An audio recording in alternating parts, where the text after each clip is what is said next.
Hai, gue Dojep. Di video kali ini gue bakal sharing mengenai produk skincare yang nggak boleh lo beli.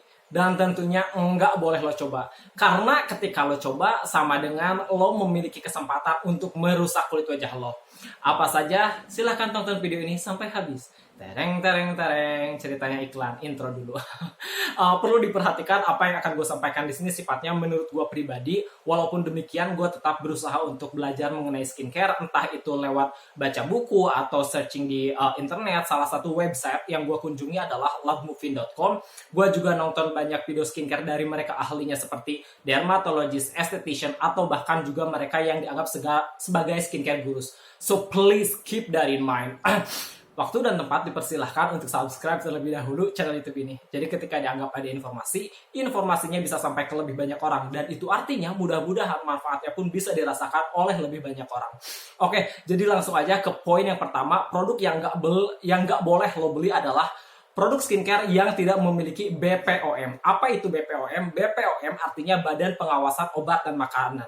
Artinya ketika sebuah produk skincare yang lo coba itu tidak memiliki nomor BPOM, sudah bisa dipastikan kalau produk tersebut adalah produk skincare abal-abal. Dan produk tersebut sudah barang tentu, sudah pasti tidak aman atau berbahaya untuk digunakan. Ada dua hal yang perlu diperhatikan adalah produk yang tidak memiliki BPOM atau produk yang belum memiliki BPOM. Kalau misalkan produk ini tidak memiliki BPOM, tadi gue bilang ini sudah tentu produk yang abal-abal.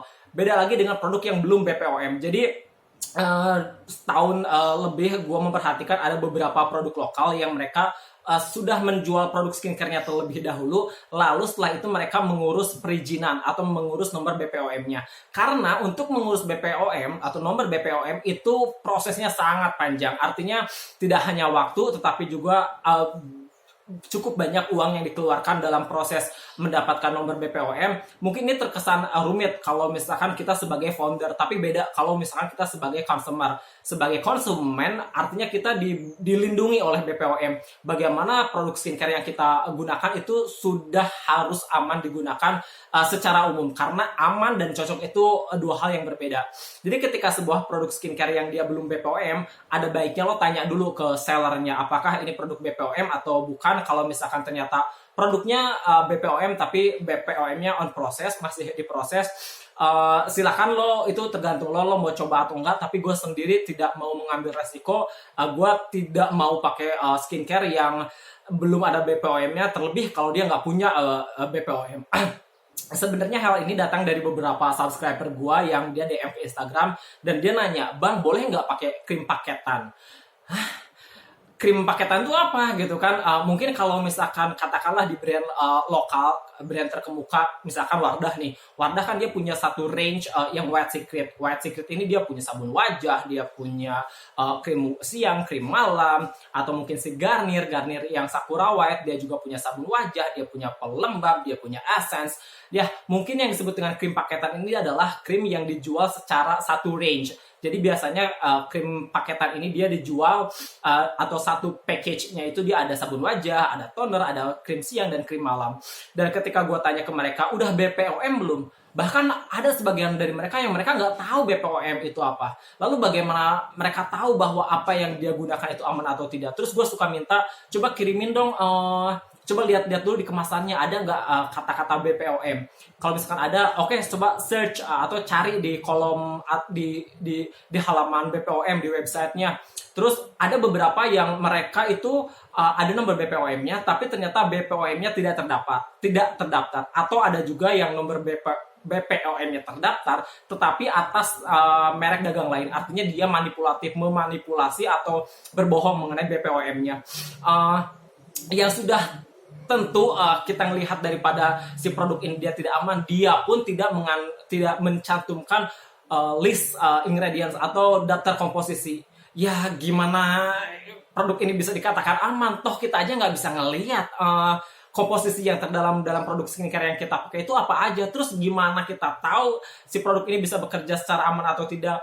Atau yang paling mengagetkan gue juga adalah toner literan. Wait, subhanallah. gue sangat kaget ada toner literan, karena selama ini gue beli toner itu yang di botol. Kalau nggak salah yang paling besar itu gue beli Hatomogi itu dia 300 atau 500 ml dan harganya pun di kisaran 150.000. Dan ada yang namanya toner literan itu dijual 1 liternya cuman harga di bawah 50.000 doang. Dan again dia tidak mencantumkan ingredients listnya. Dan ketika gue minta lihat fotonya, ternyata produknya itu dia di regen, yang buat minyak tanah gitu. Ada juga yang di botol kemasan seperti botol aqua yang kayak botol kemasan yang sebenarnya tidak boleh diisi ulang, tapi ini diisi ulang dengan toner literan. So please guys, kalau misalkan produk skincare yang sekarang kalian pakai ini tidak ada BPOM-nya, udah buang aja. Buang, jangan ambil resiko untuk kesehatan kulit wajah lo. Terus lo ngomong, dulu gue udah pakai 1 tahun 2 tahun tapi kulit wajah gue baik-baik aja.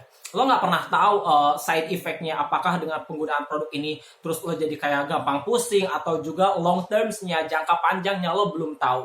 Jadi ketika produk itu tidak memiliki BPOM, udah tinggalin aja, nggak usah pakai. Terus dulu gimana kalau misalkan produk skincare luar negeri, produk skincare Korea atau Amerika, apakah sudah pasti BPOM? Belum tentu. Kenapa? Karena Amerika itu dia punya FDA, Korea dia punya KFDA sama kayak BPOM Indonesia. Artinya produk tersebut aman, cuman karena setiap negara itu mempunyai regulasi atau peraturan yang berbeda mengenai komposisi yang digunakan, ataupun mungkin juga secara formulasi atau mungkin dosis. Katakanlah itu dulu ya kalau nggak salah, kalau mungkin sekarang update, gue belum update, bahwa hydroquinone merupakan sebuah ingredients yang dapat membantu mencerahkan kulit wajah dengan durasi yang cepat, tapi dia juga tidak boleh digunakan secara terus-menerus. Di Eropa, penggunaan hydroquinone untuk skincare yang dijual secara umum itu sudah tidak diperbolehkan. Di negara lainnya boleh, tapi konsentrasinya tidak boleh lebih daripada 2%. Nah, ini sama halnya ketika sebuah produk skincare di Korea atau Amerika yang masuk Indonesia, belum tentu BPOM karena setiap negara memiliki regulasi atau peraturan yang berbeda. Jadi ada baiknya ketika ada produk skincare dari luar negeri, itu juga mereka harus mengantongi nomor BPOM untuk memastikan kalau produk tersebut sudah 100% aman. Hal lainnya yang menurut gua juga menjadi produk yang sebenarnya lo nggak harus pakai produk ini adalah produk yang harganya ini berlebihan. Beda sama produk skincare yang harganya mahal. Ketika ada sebuah produk skincare mahal, terus dia cara kinerjanya bagus, ini masih masuk akal. Katakanlah mungkin kenapa produk skincare ini mahal, karena mungkin dia risetnya lama. Artinya tidak hanya dia butuh waktu yang lama, tapi juga spend duit atau mengeluarkan uang yang banyak juga karena risetnya yang lama. Terus ditambah dia memiliki ingredient yang bagus, terus dia animal cruelty free, terus dia juga eco-friendly. Sangat wajar ketika produknya mahal. Tetapi ada juga produk yang sebenarnya dia overpriced atau tidak masuk akal harganya. Katakanlah ada 2 produk, yang satu harganya 100.000, yang satu lagi harganya 500.000. Dan kedua produk ini memiliki ingredients yang mirip-mirip. Ya bijaksananya menurut gue ya lebih baik pilih yang 100.000, ingredientsnya mirip-mirip, dan kalian pun akan memiliki, kalian tahu bahwa kinerjanya pun akan mirip-mirip juga. Terus kenapa lo harus bayar lebih mahal? Mungkin silahkan kalau misalnya kalian punya duit lebih, menggunakan produk skincare yang harganya berlebihan mungkin bisa membuat lo senang, terus itu juga kayak kayak ada pengalaman kepuasan tersendiri. Tapi ini tidak berlaku untuk orang-orang yang tidak memiliki budget khusus untuk beli skincare, atau mereka yang punya duit buat beli skincare tapi duit buat skincare-nya itu sangat terbatas. Jadi bijaksanalah, jangan sampai ada berita viral bahwa seseorang mati di kamarnya karena kelaparan dengan kondisi kulit yang glowing. Man, itu nggak lucu. Jadi please just be wise with your skincare dengan apa yang lo pilih, karena skincare pun bagaimana bagaimana umur dia bisa panjang, atau lo punya hubungan yang panjang dengan sebuah produk skincare adalah karena lo punya budget juga. Jadi ketika ada sebuah produk skincare yang harganya berlebihan, menurut gue sih lo nggak butuh itu.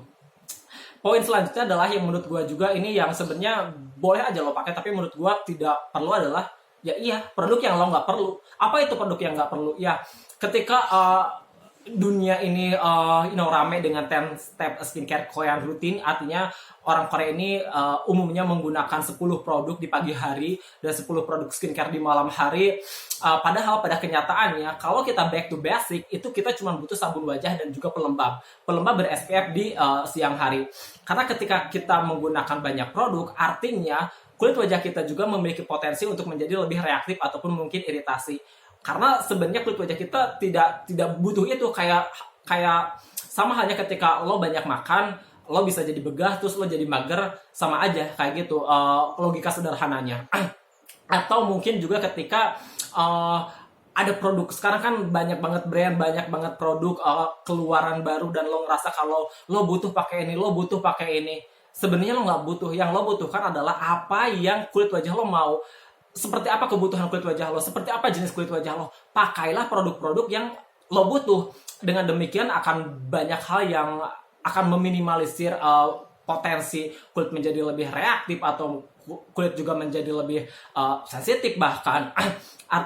Kecuali mungkin kalau misalkan kalian adalah influencer atau mungkin kalian memang orang-orang yang suka trial error dengan skincare, go ahead please.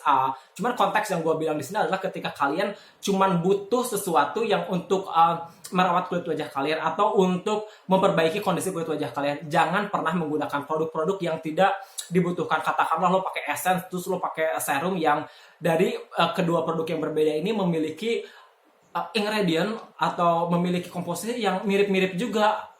Lo buang-buang duit di sana sebenarnya. Lo bisa pakai duit lo untuk hal-hal yang jauh lebih penting daripada itu. Cuman ya again, balik lagi, kalau ini sebenarnya boleh aja lo lakukan, tapi sebenarnya menurut gue sih bijaksananya lo nggak terlalu butuh itu. So itu dia, gue sangat berharap di video ini ada informasi yang dapat membantu dan bermanfaat. Jika ya silahkan like dan komen di bawah, share juga ke orang-orang yang menurut kalian perlu tahu mengenai informasi ini. Bantu subscribe juga untuk membantu mengembangkan channel YouTube gue. Mohon maaf atas segala kekurangan dan kesalahan dalam video ini. Bye-bye.